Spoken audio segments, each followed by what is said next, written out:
Assalamualaikum warahmatullahi wabarakatuh.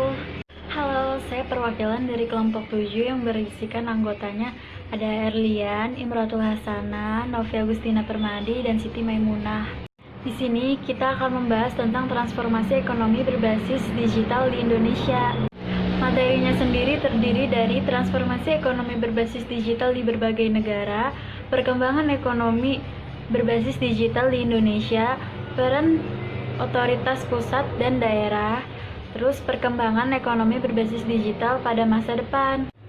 Transformasi ekonomi berbasis digital di Indonesia. Ekonomi digital di Indonesia telah berkembang dengan adanya revolusi industri 4.0. Setelah hal dapat dikendalikan di segala tempat melalui jaringan internet, memberi efek yang baik di tengah-tengah masyarakat. Misalnya, munculnya usaha-usaha online, ojek online, hingga pembayaran digital atau non-tunai. Selanjutnya ada 4 tipe teknologi yang mendorong revolusi digital. Yang pertama, mobile internet. Di dunia saat ini, sekitar 60% lalu lintas internet berasal dari telepon pintar atau mobile devices. Yang kedua, cloning computing. Diawali pada tahun 2014, di mana untuk pertama kalinya informasi dapat diproses melalui cloud dibandingkan dengan diproses melalui jaringan IT. Yang ketiga, the Internet of Things. Pada tahun 2015 lalu saja terdapat sebanyak 18,2 juta internet connected devices.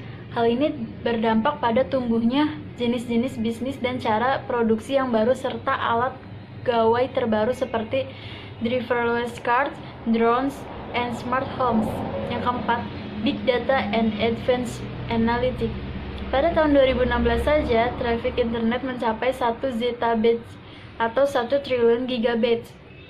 Pertukaran informasi dengan daya yang tinggi dapat membantu manusia dalam proses pengambilan keputusan yang dapat membantu bisnis dalam memproses informasi sehingga menjadi lebih efisien. Transformasi ekonomi berbasis digital di berbagai negara seperti negara Amerika, RRT, Amerika Serikat, Australia, UAE, dan India. Institusi dan kebijakan pemerintah terkait digital di berbagai negara. Yang pertama, di negara Australia, contoh institusi dari kebijakannya yaitu Digital Transformation Agency, Department of Industry, Innovation and Science, Ministry Agencies, the Prime Minister of Digital Transformation, National Boosting, Simplification, Invitation. Posisi indeks evolusi digitalnya berada pada posisi stall out. Terus peringkat network readiness-nya ada pada 18.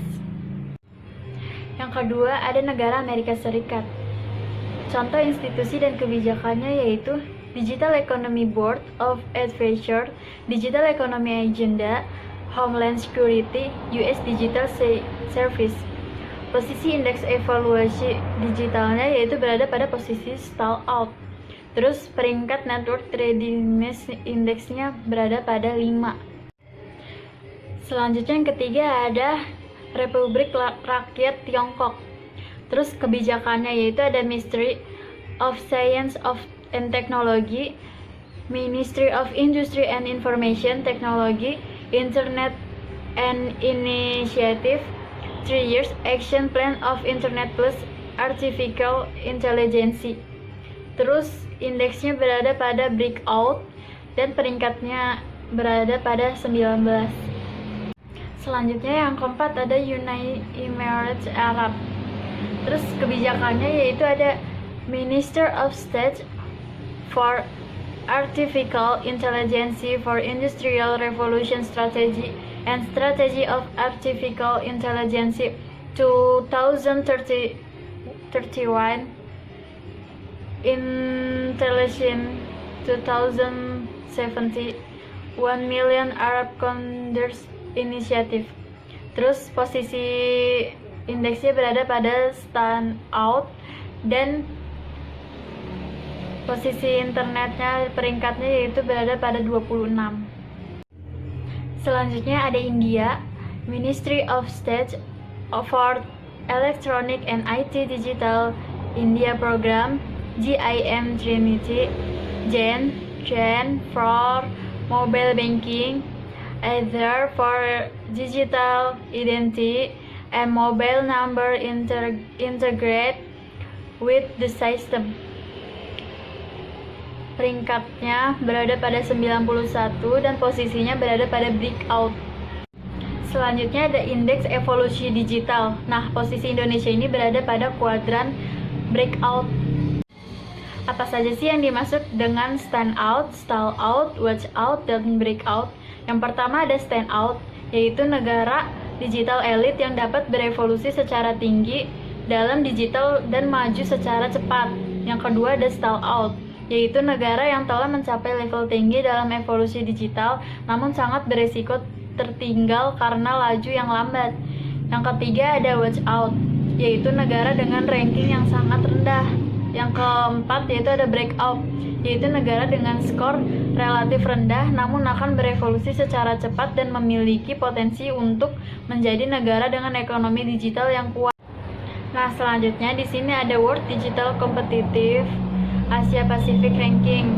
Nah, Indonesia ini ekonominya berada pada peringkat 62 pada tahun 2018 dan peringkat 56 pada tahun 2019. Selanjutnya ada perkembangan ekonomi berbasis digital di Indonesia. Indonesia merupakan salah satu negara yang memiliki potensi besar untuk perkembangan ekonomi digital. Salah satu hal yang mendukung perkembangan internet ekonomi di Indonesia adalah banyaknya jumlah pengguna internet di Indonesia. Era ekonomi digital sebenarnya sudah berlangsung mulai dari tahun 1980-an dengan menggunakan personal komputer atau PC. Terus internet sebagai teknologi kunci yang digunakan untuk efisiensi bisnis. Pengguna internet seperti PC dan internet ini pun menjadi awal dari perkembangan e-commerce atau perdagangan elektronik. Selanjutnya ada perkembangan teknologi baru.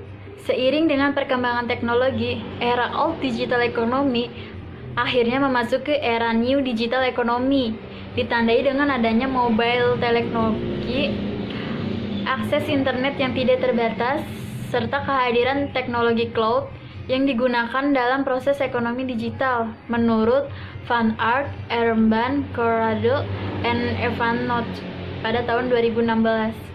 Selanjutnya munculnya aplikasi-aplikasi. Munculnya beragam aplikasi digital sebagai alat pembayaran merupakan salah satu bukti yang menunjukkan perkembangan sektor finansial di era ekonomi digital ini. Tidak hanya sistem pembayaran, aplikasi-aplikasi digital yang berkaitan dengan sistem pembayaran pun mulai banyak dikembangkan dan digunakan oleh masyarakat. Contoh dari aplikasi-aplikasi tersebut yaitu ada online shop, e-banking, ojek online, fintech, dan pinjaman online. Selanjutnya, beberapa fakta lain yang mendukung perkembangan perekonomian di era digital di Indonesia antara lain, dan ini menurut pendapatnya McKinsey & Company pada tahun 2018. Yang pertama, Indonesia diperkirakan memiliki pasar perdagangan online sebesar 5 miliar untuk perdagangan online formal dan lebih dari 3 miliar untuk perdagangan online informal. Yang kedua, Indonesia diperkirakan memiliki 30 juta pembeli online pada tahun 2017 dengan total populasi sekitar 260 juta. Dan yang ketiga, pada tahun 2025, ekonomi digital di Indonesia diperkirakan akan mencapai 3,7 juta pekerja tambahan. Yang keempat, menghasilkan pertumbuhan pendapatan hingga 80% lebih tinggi untuk usaha kecil dan menengah atau UMKM. Terus yang kelima, memberikan tambahan 2% per tahun dalam pertumbuhan PDB dengan meningkatkan tingkat penetrasi broadband dan penggunaan teknologi digital oleh UMKM. Selanjutnya di sini ada hasil survei data perkembangan ekonomi berbasis digital. Ada perkembangan unicorn dan dekakorn Indonesia, yaitu ada Gojek seharga 136 triliun. Ada Tokopedia, Traveloka, Bukalapak, dan lain-lain. Terus dari perkembangan ekonominya, jumlah kunjungan ke website e-commerce Indonesia pada tahun 2019. Tokopedia ada 140 juta orang pengunjung. Shopee ada 90 juta orang pengunjung. Bukalapak ada 89 juta orang pengunjung. Lazada ada 49 juta orang pengunjung, Blibli.com ada 38 juta pengunjung, dan Orami ada 9,8 juta orang pengunjung. Selanjutnya ada peran otoritas pusat dan daerah. Pemerintah Indonesia telah mengeluarkan berbagai kebijakan dalam menghasilkan dan memfasilitasi dan mendorong tumbuh dan berkembangnya transformasi digital. Pemerintah Indonesia akan mendorong pengembangan ekonomi digital melalui basis industri dan perdagangan elektronik atau e-commerce. Salah satu kunci sukses pelaksanaannya adalah perlu penguasaan teknologi informasi dan komunikasi, yaitu Information and Communication Technology atau ICT.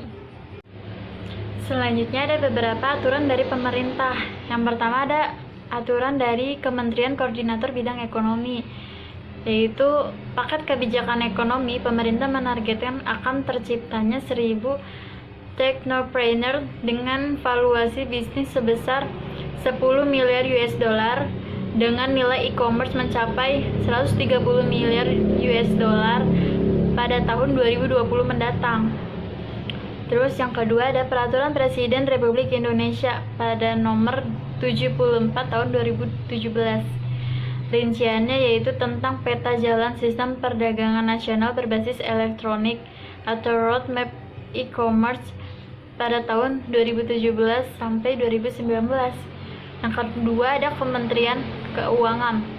Peraturan Menteri Keuangan nomor 210/PMK nomor 10 pada tahun 2018 tentang perlakuan perpajakan atas transaksi perdagangan melalui sistem elektronik atau e-commerce. Namun peraturan ini dicabut oleh pemerintah karena masih perlu penyesuaian agar tidak merugikan pemain e-commerce.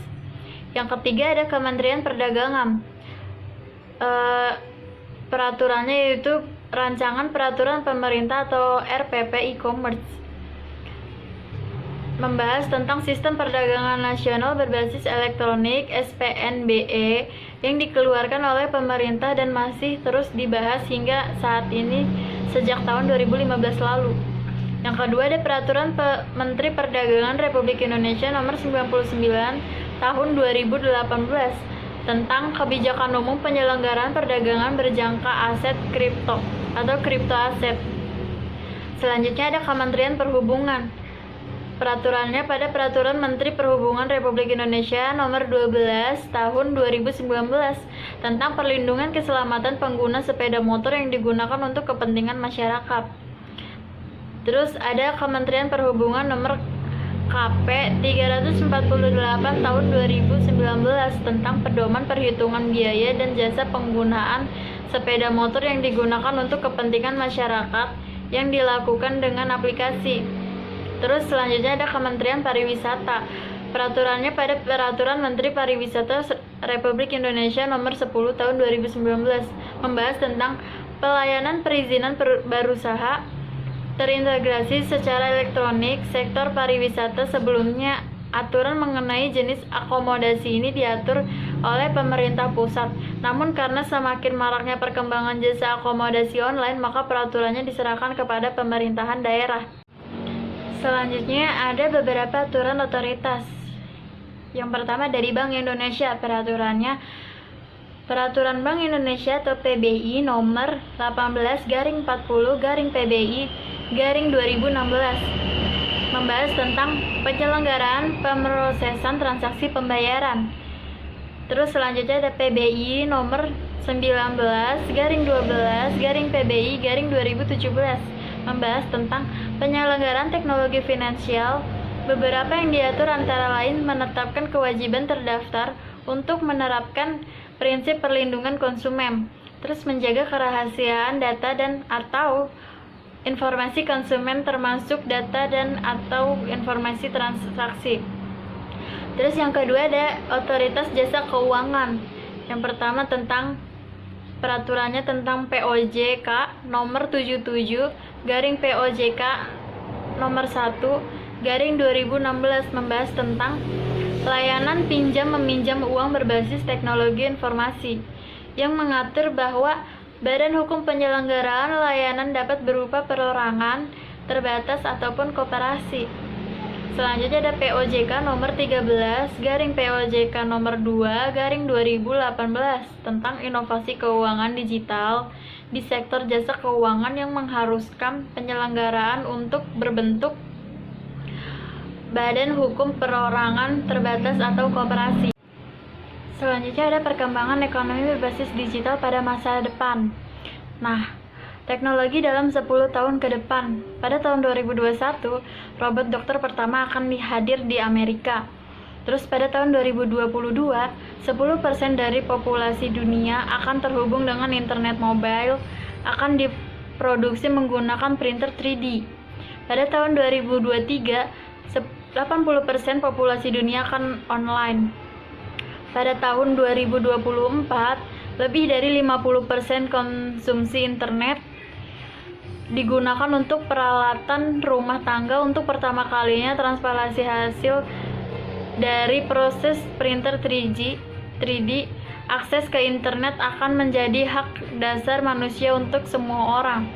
Pada tahun 2025, 30% dari fungsi audit perusahaan akan dilakukan oleh artificial intelligence. Perjalanan akan dilakukan lebih dari banyak dengan program car sharing atau misalnya Uber atau Grab. Terus pada tahun 2026, artificial intelligence akan bergabung dengan perusahaan sebagai salah satu BOD mereka. 10% mobil Amerika Serikat adalah mobil tanpa awak atau tanpa pengemudi. Selanjutnya ada contoh-contoh Advanced Robotic NI1. Contohnya ada robot Sophia, ada robot Little Sophia, dan ada robot Erika. Selanjutnya ada arah dari perkembangan ekonomi digital. Selanjutnya ada inovasi. Yang pertama dari e-commerce. Beberapa teknologi yang digunakan augmented reality atau AR, tampilan produk dalam gambar 3D, dan artificial intelligence atau IA dapat mengintegrasi data-data seperti penjualan, catatan pelanggan, dan preferensi media sosial. Terus ada dari logistik, yaitu menurut WAF 2016, transformasi logistik control tower dengan IA system, someday delivery, circular economy, and sharing economy atau sharing transportasi capitage and sharing warehouse. Terus menurut industri pengelolaan, khususnya industri otomotif yang berkembang secara driverless car. Terus ada dari kesehatan, yaitu beberapa inovasi teknologi seperti aplikasi kesehatan online dan mobile atau aplikasi 3D dan di printing, kecerdasan buatan AI, kesehatan elektronik atau e-health, dan kesehatan keliling atau kesehatan yang melibatkan ponsel. Terus dari pendidikan, berkembangnya ekonomi berbasis digital, maka universitas atau tutor dan penyediaan layanan pendidikan lainnya dapat menyediakan kursus jarak jauh tanpa perlu transaksi tatap muka melalui teknologi seperti konferensi video atau streaming. Selanjutnya ada financial technology atau vintage. Beberapa teknologi yang digunakan artificial intelligence atau IA melalui robot adventure atau robot penasihat meningkatkan lanskap investasi baik hedge dalam membuat infrastruktur industri jasa keuangan jauh lebih murah, dan big data dapat membantu membuat profil risiko pada setiap individu. Sekian presentasi dari kelompok kami. Wassalamualaikum warahmatullahi wabarakatuh.